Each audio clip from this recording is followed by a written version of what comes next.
Hey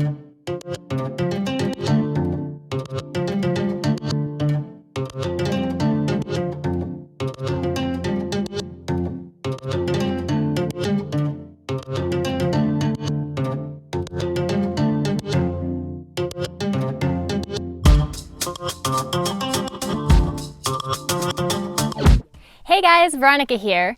Today we are at the raised beds again, and I'm very excited to share what I'm about to share with you guys because I think that the most interesting and most fascinating and exciting part of gardening, other than growing your own food and eating it, is to start putting these pieces together as far as how ecology works to help us grow better plants without as much effort and without as much fuss and without as much expense. So getting these pieces to come together has been kind of a process, years in the making, but really digging into the microbiology and all of the various players in this space for the last couple of years.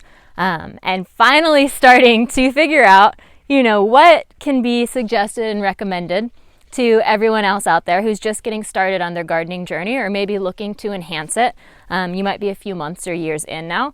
And really recommending and offering tangible and actionable solutions that are better for your environment, better for your soil, better for your gardens, and overall will help to kind of like snowball into a much healthier and more dynamic set of circumstances for you to grow in instead of constantly fighting against, basically everything that we've been taught in gardening, at least as long as I've been alive. So all of that is to say, we are digging into how do we do microbes at home? How do we work with the materials that we have access to, like potting soils and whatnot from the big box store, and really make a more robust blend to plant in, something that has a lot more of enhanced life, in it. So all of that is to say, I'm very excited today to talk about, so my friend Andy, he has a company called BierKashi Bokashi,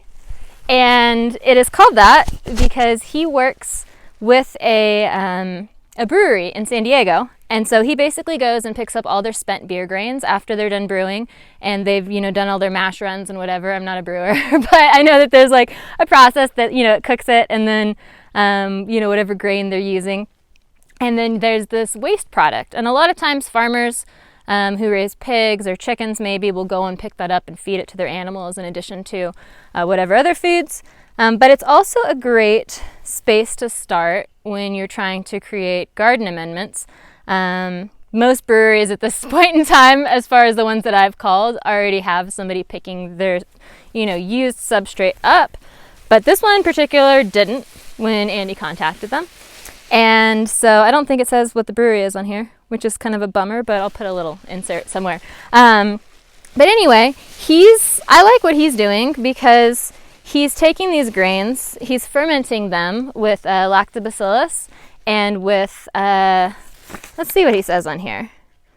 EM1, so effective microorganism, which is the lactobacillus.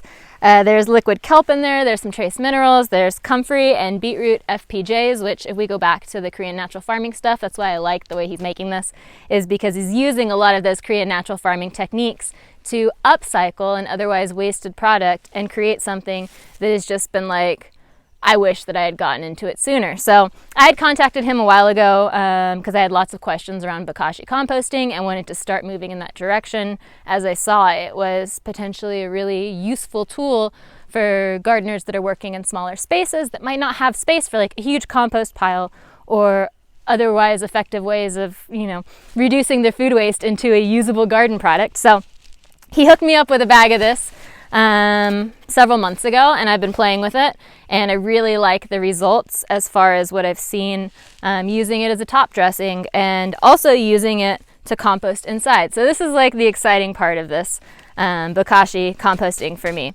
On this tag it says food scrap recycling, microbial activator, compost accelerator, and animal odor control.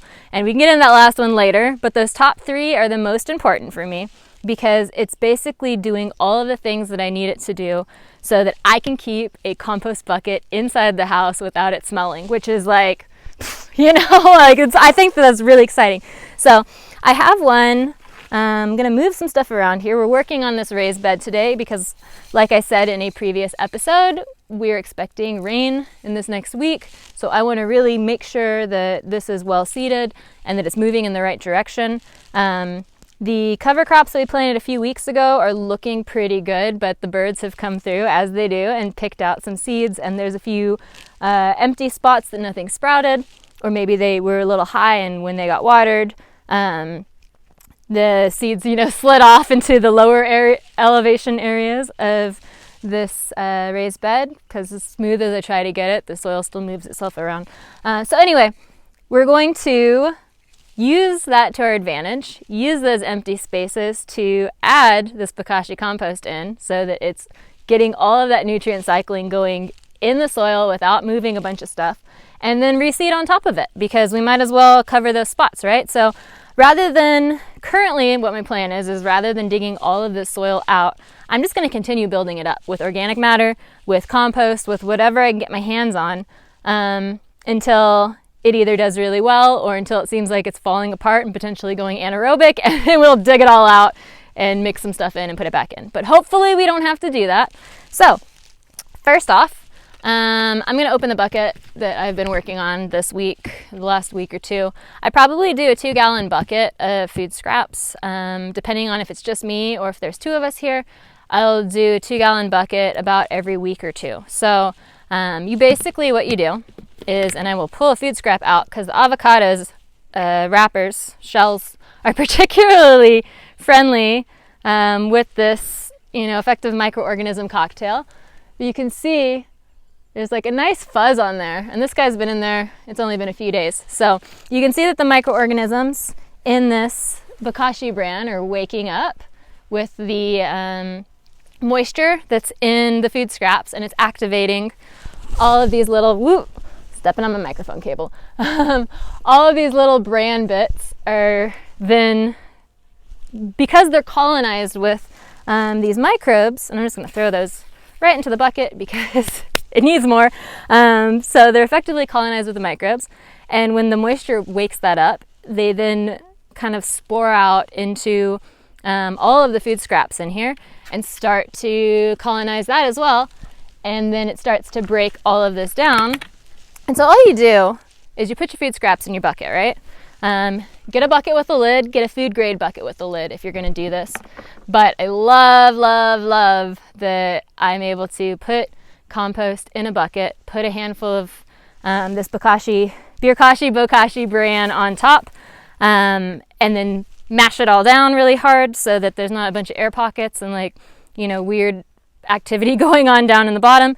And then you just keep layering it, and every time you have an inch or 2, depending on your bucket size, of food scraps, and I put everything from coffee and tea and eggshells and avocado and a little bit of citrus, cut flowers, whatever I have that needs to be composted, put it in there, mash it down a couple inches, and then put a layer of Bokashi on top, and it literally doesn't smell in the house. It can be in there for a week or 2, and it's kind of incredible.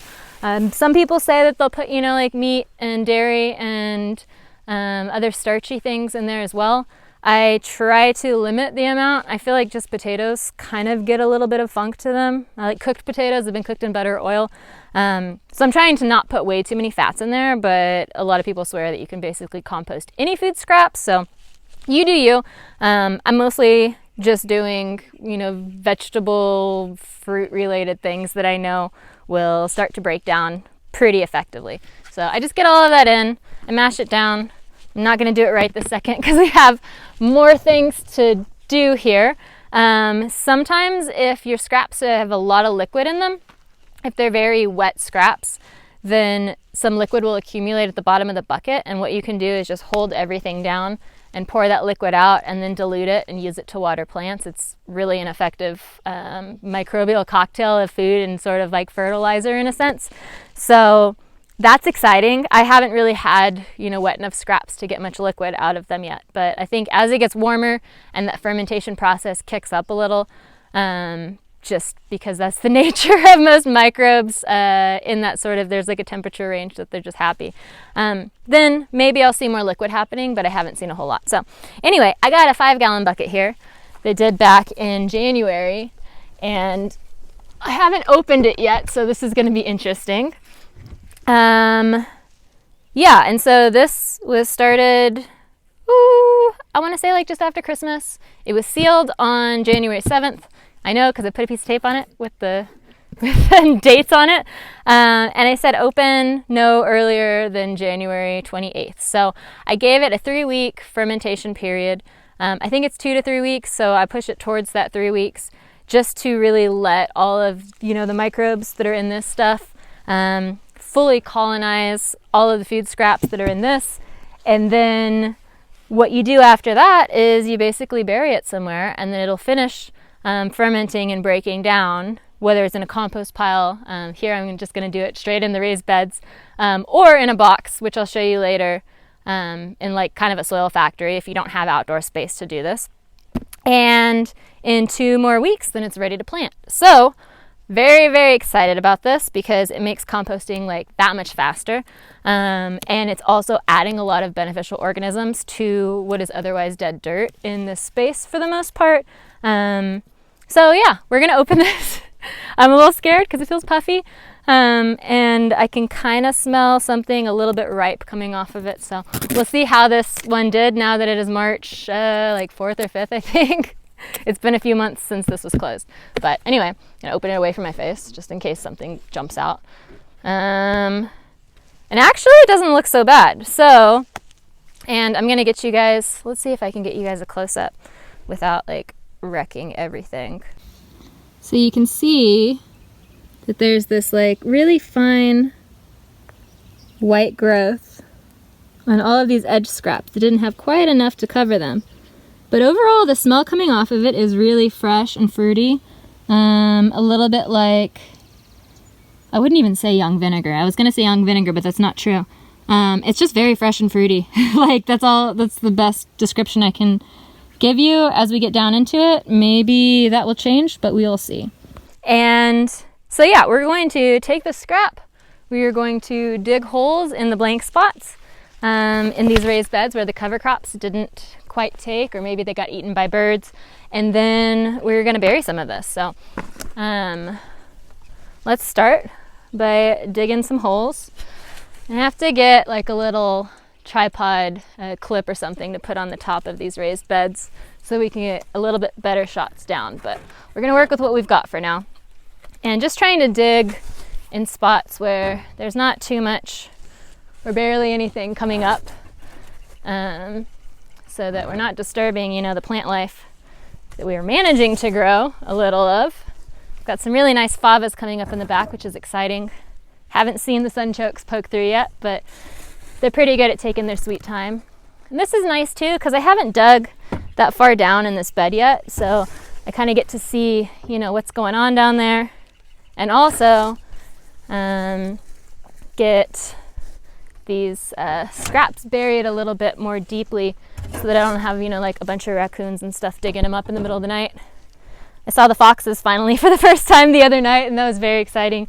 And hopefully they'll help keep, the mice and gophers down. But it doesn't mean that if you don't have, something that smells, like it doesn't even smell bad. It smells like sweet and fruity and a little bit like some sort of tropical juice smoothie, really. It smells like when you walk into Jamba Juice. Like that's the closest description I can give you, is that like big, face full of fruit scent, but very natural. And the nose knows. I mean, that's the one thing you learn in Korean natural farming when you do classes with the various teachers, is that the most important thing is like your nose will tell you if something's off, if something's bad.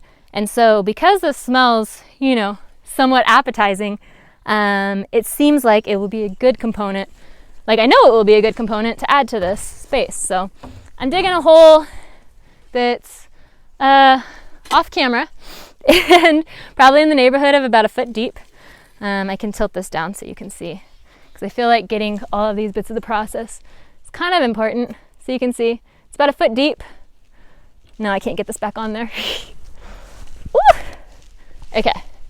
And I'm just going to scoop some of the Bokashi here that's been fermenting now for several months.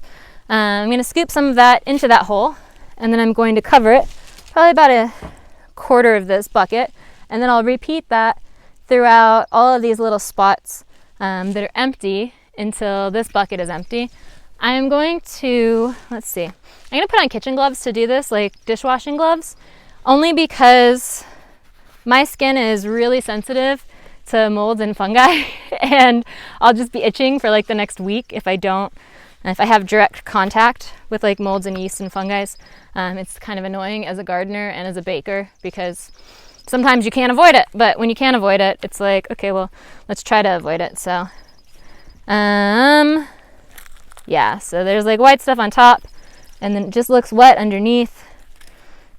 And so I'll just grab handfuls and throw it right into that hole that I've dug. And then basically continue that throughout this little space. We might have, some passion fruits and pomegranates and squash and everything else volunteering as a result of this if the ferment didn't fully eat them. I guess we'll find out. It's all a big experiment as always, but very, very excited to see how this plays out, because if it works the way that I want it to, then I can just build soil and keep building it right on top of this and just have like a really banging raised bed, in like 6 months to a year. So everything in due time and give it the time that it needs. I'm going to knock the rest of this out, and then we're going to talk about what we're going to do next.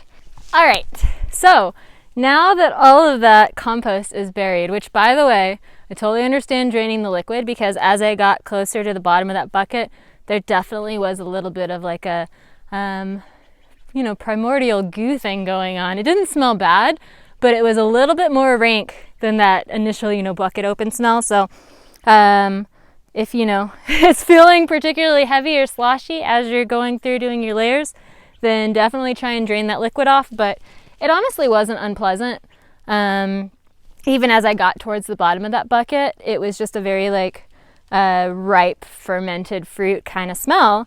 And the thing that I love about this so far is that I can bury these little pockets, right, of this sort of inoculated food scrap.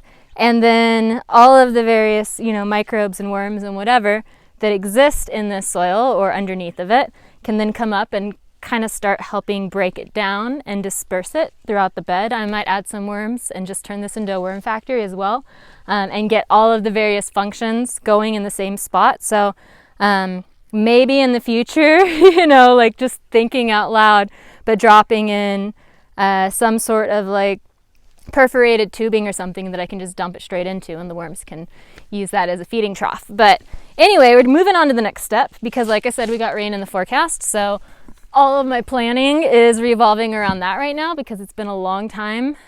We got a little shower this past weekend, but it's been a long time since we got good rain, and this feels like it's going to be a good, multiple day storm, hopefully, and will really help to get all of this situated and growing. So we want to get more seeds in here. If you watched the previous video about the raised beds, then I've got my whole seed blending and mixing it in with a potting soil to broadcast spiel going on. I already have a little bit of just a bagged mix in here that's all organic, that has a little bit of, I think this is like poultry manure and feather meal and bone meal and various forest products. I put a little bit more minerals in here. Just a very small amount of azomite for trace minerals, and then also a little bit of the mycorrhizal starting fertilizer that I've been playing with, just to kind of get as much microbes, fungi, bacteria going in this space to try and attract all of the protozoa and flagellates. And I'm moving, little bits of soil from various areas that seem very biologically active. So I'll go down, to the bamboo patch, or maybe out by one of the oak trees, or in a pile of mulch, and dig through a little bit of that. Take, a little scoop here or there, but someplace where the plants are growing really, really well and healthily, because there's something going on in that soil that I also want going on in this bed. So a little bit of all of that stuff, plus the normal mix, plus a little bit of the cover crop blend, that I've got azomite all over my pants. A little bit of the cover crop blend that I've been using in this space in Texas and wherever that I need plants growing, just to kind of help recover these areas that do not have any seeds. So yeah, I think what I'm going to do, I was trying to decide if I want to broadcast the seeds and then put the soil on top, because it's going to be a few days before it rains and I don't want the birds eating everything. So I think I'm going to do it that way. Typically I would mix it in the bucket if I'm doing like a fresh broadcast, but I want these peas and beans to be a little more buried because the soil is starting to warm up and I think they're going to pop soon. So I'm just going to do a really quick broadcast on the bare areas in this bed. And just like not even half a handful, because plants grow and they spread out. So they'll all be on top of each other. I'm trying not to be as wasteful with seed as I feel like I typically am.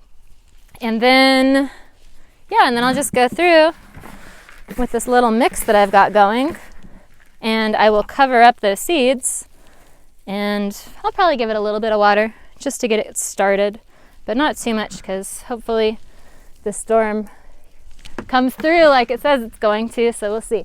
The one thing that I also wanted to mention that I like about Bokashi composting, and part of the reason that I was really stoked to start using it and to not have to like come up with my own brew in this space, because that's just an extra step that not everyone can tackle. So finding something, that is done well and that works well. But one of the things that I really like about it is that it works in tandem rather well with a variety of cover crops. And so if you're already cover cropping, you're already starting to get some roots in the soil, waking up, some of the various microbiology that may or may not be in your soil, and starting to feed all of those, microscopic and macroscopic organisms that live in your soil. If there's not really enough organisms, then your plants are going to struggle a bit. But the Bokashi compost, using that substrate to do, your food waste composting and to do top dressing, or however you're, incorporating it, and I'm just really playing with it at this point, that has a lot of the microorganisms that will work in tandem with your cover crops, and then your cover crops will grow well and your food scraps will break down and you won't be spending crazy amounts of money on fertilizer, and hypothetically you will have a lot less disease and pest problems as your soil becomes healthier and as the microbiology kind of kicks into overdrive and just crowds out anything that you don't want in there. So that's the goal. I think that we're moving in that direction pretty well. Really excited to see the cover crops that I planted a few weeks ago. Like I said, they're now getting into a spot. They kind of stalled for a minute, and then we got that little bit of rain the other day, like 2 days ago, and now they're getting to a spot where they're starting to get a little bit of height and growth. So hopeful that the ones I just sowed are going to catch up. Let's move to another spot, and I'm going to talk a little bit more about what I'm doing as far as rain planning, and then also Bokashi composting, building out a soil factory in your own home, so that if you don't have an outdoor space to do this, like I said, you could still be building on top of whatever bag soil you're buying if you're growing in pots or containers, or maybe community garden or something like that. Like, you can do it in a fairly small space. So we're gonna move over there. Whoop. Okay, and we're back, and I feel like I'm like for my next trick.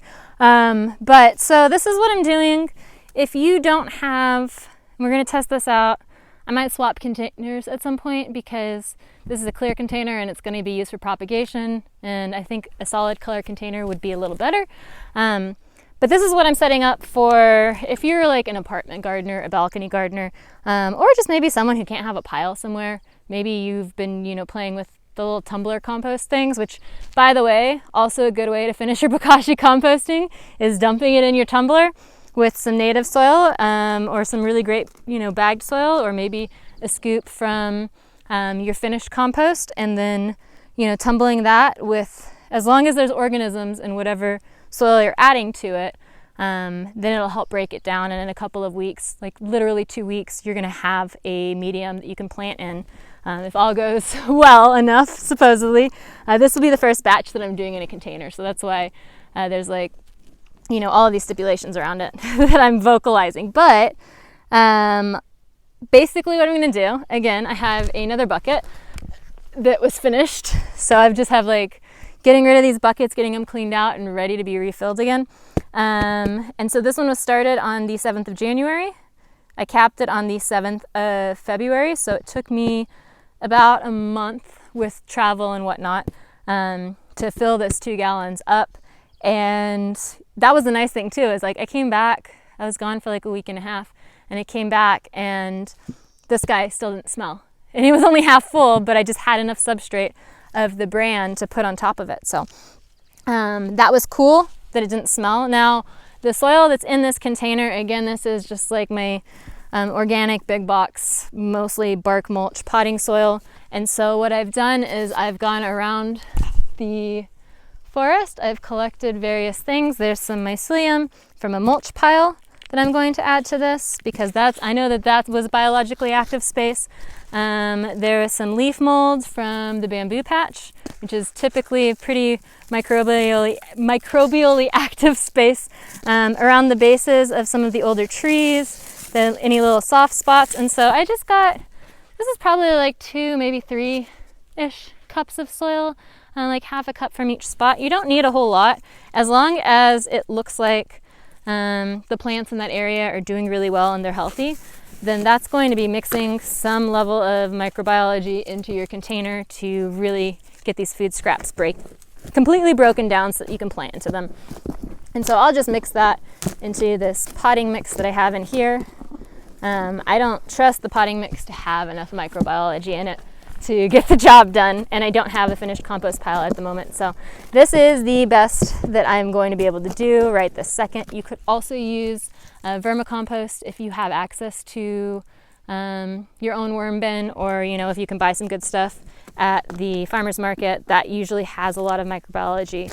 Don't get the bag stuff at the big box store because that is usually just like, it's worm frass, but there's not a whole lot going on in it. Typically, it's been bagged for too long. So get something that's fresh, really active. The more local and free, the better.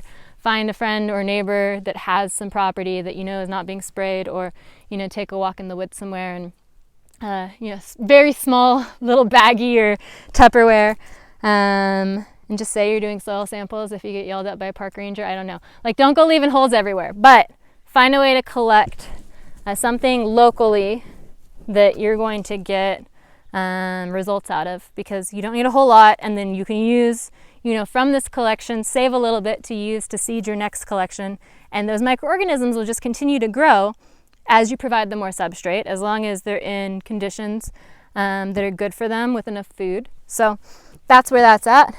This is the slightly younger one. It is slightly funkier. You can see there's a little bit of green mold going on this orange because I did not have enough substrate to cover it. So I just sealed it to see, you know, like how, if I was using too much substrate or too much inoculant. I don't know what we'd call it because it's not really substrate at this point once it gets in here. But anyway, I'm just going to dump this whole bucket in. And as you can see, it's a little bit wet and slimy. The coffee filters kind of get stuck. It looks like someone put a paper plate in there. So we'll see what's going on. I gotta put my gloves on. Yeah, and so the scent of each bucket is a little bit different. Like this one's definitely a little bit more funky, rotten garbage, still fruity, but there's a lot more sliminess going on, lots of coffee grounds. And so I'm just going to try and bury that kind of in the center of this bucket in a spot, or of this tote, in a spot that, yeah, it's a paper plate, that I can then cover it, you know, with enough soil and whatnot. But we got a little too much liquid, some fun colors, a lot of brassicas, which has given it that smell that's not quite as, you know, walking into Jamba Juice. It's a little bit more earthy and pickled, and a little bit like sauerkraut almost. This is why I wear dish gloves. So, not that I hate dealing with slimy stuff, just, you know, if you can avoid it, like, why not? So, then I'm just going to come around these edges. I'll turn the soil on top of the scraps so that they're somewhat buried. And I might just, well, no, I want this as a propagation container, but if I don't get around to it, it might still be in this the next time we check in. We'll see. I'll find a good shady spot for it regardless, though, because I don't think that the microbes will be super happy being, in a clear tote in full sun. So it'll go under the house or something for the next 2 weeks, just in a little corner where it can be out of the way. You could do this in a 5-gallon bucket. You could do it, in a series of smaller buckets if you don't have the stash space. Once you close the lid, it's very rare that any odors are going to come out. If there's odors coming out, it probably doesn't have enough Bokashi in it. And, there's just, hopefully it's all put together, right? And then it's just a nice clean, fragranced mix for you then to use both indoors and outdoors if everything breaks down effectively. There's going to be some bigger chunks in here for a while because not everything food scrap wise got chopped up as small as I'd like it to be. But, working with what I got here, and really happy to both be using an upcycled spent product that was beer grain before that is now being additive to my environment. 2, all of the food scraps that are coming into this space are not leaving in a plastic bag. They're also being additive to the environment. And 3, working with, the soil that we're going to grow vegetables in, knowing what's going into that soil for the most part, not everything that it's in, a bagged starter mix, exactly. You have an idea of what those ingredients are, but knowing mostly what's going into our environment to grow the food that we're going to eat, that will then start the cycle again. So we're looking for these closed loops. We're looking for closed nutrient cycles. I think this is a phenomenal way to do it. There's one more thing that I wanted to mention in terms of rain prep, and then I'm going to close this out. We're going to move just a few feet over, and I'm going to try and get these gloves off, and then, we'll go over that. All right, so this is one of the other things that I wanted to mention in preparing for rain. Living at the top of a mountain, we get a lot of slides. So kind of mudslides, but more it's like decomposed granite slides.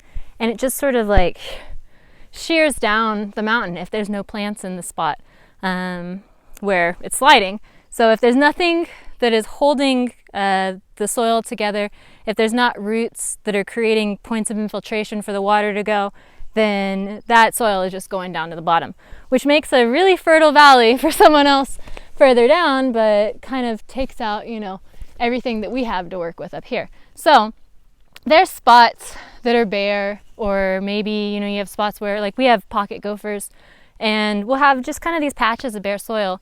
And so what I wanted to show you is kind of what I do to sort of try and put a placeholder there while I'm figuring out, where things are going, how they're going to work. I don't want to plant grass. There's not a whole lot of point of planting grass here. I haven't figured out what all the native grasses are, and I don't have livestock to keep them down. So short of me being out here, with the weed whacker or a scythe, it's not going to happen. There's definitely grasses that have popped up, and those get to stay because they're holding soil in. But for the bare spots, this is what I'm going to do. So I'm just going to we'll move you guys up so you can see sort of what I'm doing. I'm going to take a rake, and then I am going to just smooth out this space here where the gophers have popped up, maybe a pile of, yard debris was at some point, and so there's nothing growing right here. And it's just really, you can see, it's very gravelly, sandy looking soil. If I can get maybe there. Yeah, and so you can see it's just blowing away, dust in the wind right there. And when we lose soil like that, when it blows off because of storms or just the high winds that you get at the top of a mountain, you lose all of the nutrients in that soil along with the dust that blows away. So really good in some parts of the world. They say in the Caribbean that when they have the haze in the sky, it's all of the dust blowing in from the Sahara, and that fertilizes their soil. But also, so in places you don't want the dust blowing away like California, Because what soil are you fertilizing other than the Pacific Ocean? And I don't think that really needs more nutrients in it than it already has. So we're going to rake it out and try and keep it right here. And then just kind of get a smoother surface. And then I'm getting into, again, my mixing for broadcasting. I got just this little bit of bag mix, a little bit of that more microbially active, what is it, like root zone fertilizer that I've been playing with, just a tiny, like not even a handful. And I'm going to throw in a mix of, this is predominantly, it's deer plot clover. And so it's a variety of different clover species, but then there's also a lot of wildflowers in here. There's, various heights of wildflowers. There's a lot of carrot family, so I've got, fennel and parsley and stuff. I'm looking for these big flowers to get all of my beneficial insects in as quickly as possible, because I've already seen pests like aphids popping up. So I want to make sure that they're all dealt with appropriately and the feeding frenzy can begin. Two other things that I got, I'll tilt this down again. Two other things that I got recently. I was at the farmer's market talking with my friend Larry, who's like one of the most brilliant farmers I've ever met. He's very ecologically sensitive, and he's been doing it that way for years, like a million years, and probably not that long. He's gonna be like, I'm not that old. But he has Kandarian organic farms, and so Larry doesn't sponsor me. He just occasionally gives me seeds and hugs, and I love talking with him. I love hearing about how he grows, works around the existing landscape, existing wildlife. There's just rows of his farm that don't get farmed because he wants nature to be able to coexist. So love the way he does stuff. Sometimes I get seeds, sometimes I buy them. These were two new discoveries for me this past week or so. One is this camelina, if you can see that. And so this is in the mustard family. Really nice flavored seed, no bitterness on the finish. Apparently very good for you. I'm gonna add a little bit of that to my seed mix, as well as this Kella. I was asking him about something else in the carrot family that I was having trouble growing. I can't remember exactly what. But he's like, oh, you should grow this Kella if you're looking for really big blooms in that space. It's like Queen Anne's lace, but bigger. So I'm gonna do a little patch and put a little bit of both of those seeds in the mix and see what comes up. It might get all eaten by birds in the next, 2 or 3 days before the rain starts. But let's see, it's Thursday? It's Wednesday or Thursday? I'm not sure. And I think that the rain's coming Saturday. So hopefully the birds won't eat it in the next 2 days, right? Okay.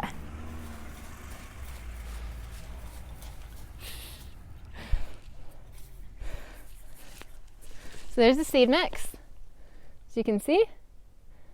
And then I'm just gonna dump this, probably about a cup of seeds, really.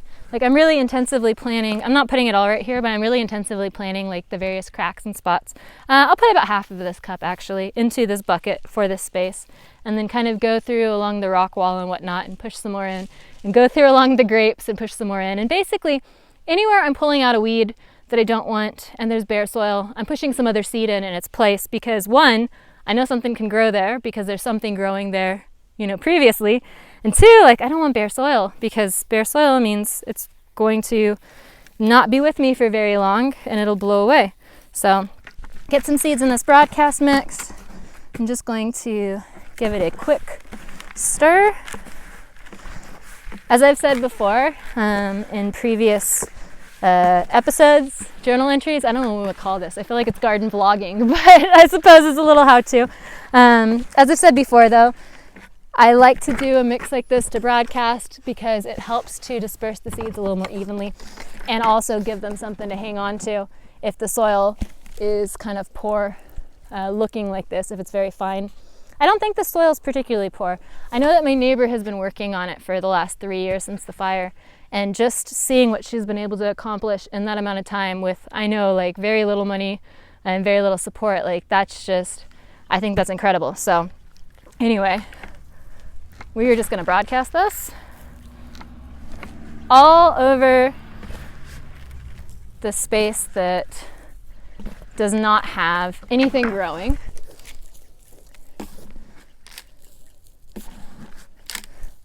So I just spread it around until all of this looks pretty well covered.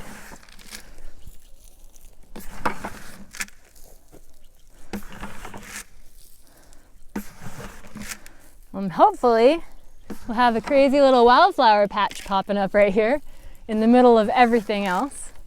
And hopefully it doesn't drive anyone else too crazy. Because I like the random, plops of flowers, but I don't know if it's everyone's jam. I guess this is a one way to find out, huh? And so then I just go and kind of stomp it down a little, try and get, some seed to soil contact with the native stuff. You could use, if you have a roller or a tamper or something, you could use that, but my boots work just fine. And they don't, press everything way too hard where it's like a compacted layer that then the water can't get through. Obviously, if you're doing a larger area, find something that you can kind of roll across, or like a stump. A stump would have been a good idea, but I didn't feel like moving one. And then what I'll do from there is I'm going to take a little bit of the substrate, my Bokashi brand, because I'm still playing with it. I want to see what it's capable of. And so I'm just going to take a little bit of the dry stuff. I'm going to sprinkle it right over the surface of the area that I planted. Now, there's some thought around lactobacillus being an acidifier. And I don't, have an opinion on it either way, other than I'm careful about it. I am working with soil that has a slightly higher pH because of the amount of ash content in it.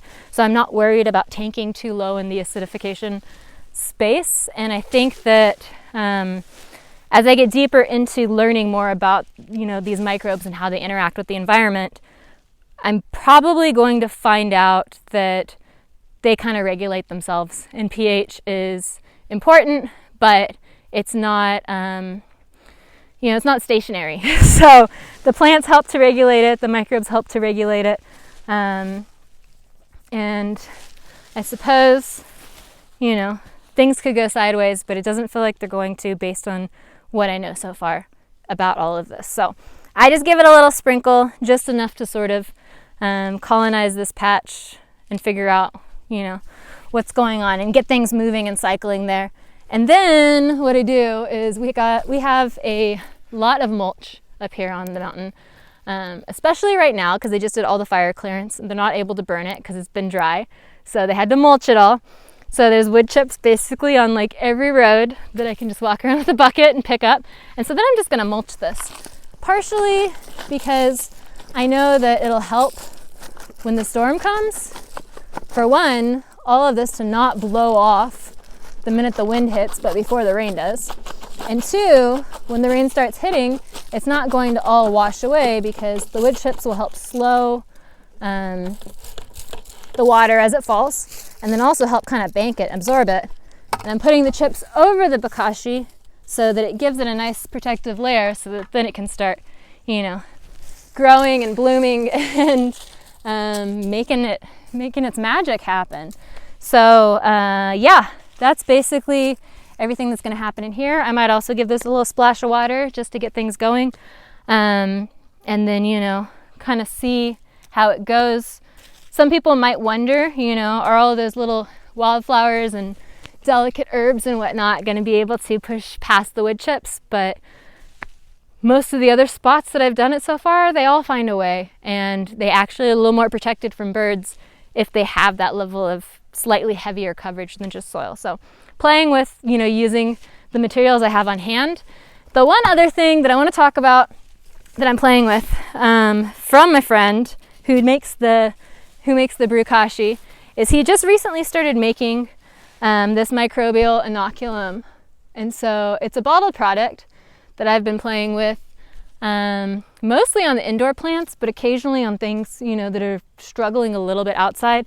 So I've been mixing this and the seaweed solution that I've been using to sort of feed seedlings as they get a little bit larger.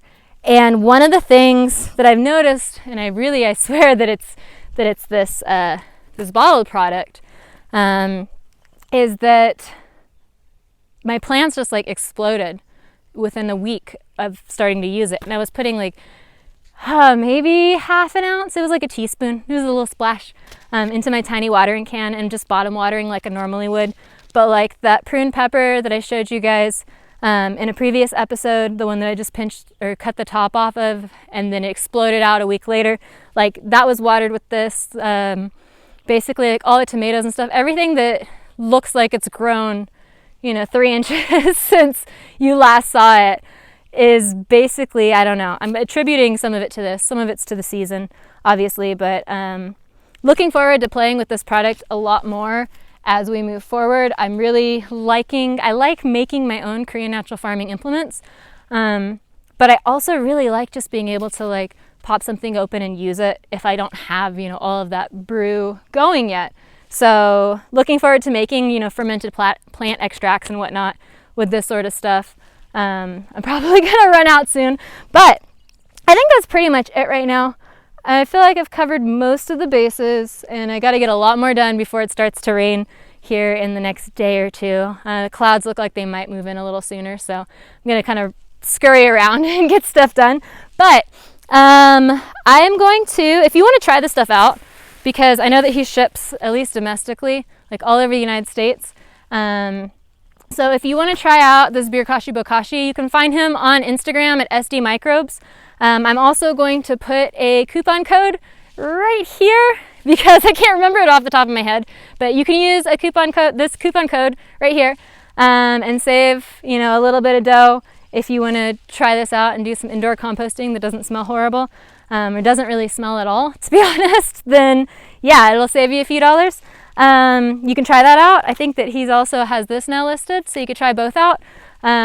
If you're looking to kind of dabble in, like microbial stuff, Korean natural farming stuff, without having to, dive completely in, it's like, we'll play a little bit with it and try out, keeping more of your food scraps. I don't even like calling it waste because it's not really waste. It's like potential fertilizer, right? But if you're looking to keep, food scraps and plant scraps and whatever on the property, closer to home, closing your own like food scrap loops, then this is a great way to give that a shot. Otherwise, if you have any other questions, comments, suggestions, whatever, please feel free to leave them in the comments below. As always, if you like what you see, hit that subscribe button, ding that bell. Do not miss a single week because I'm trying to come at you weekly.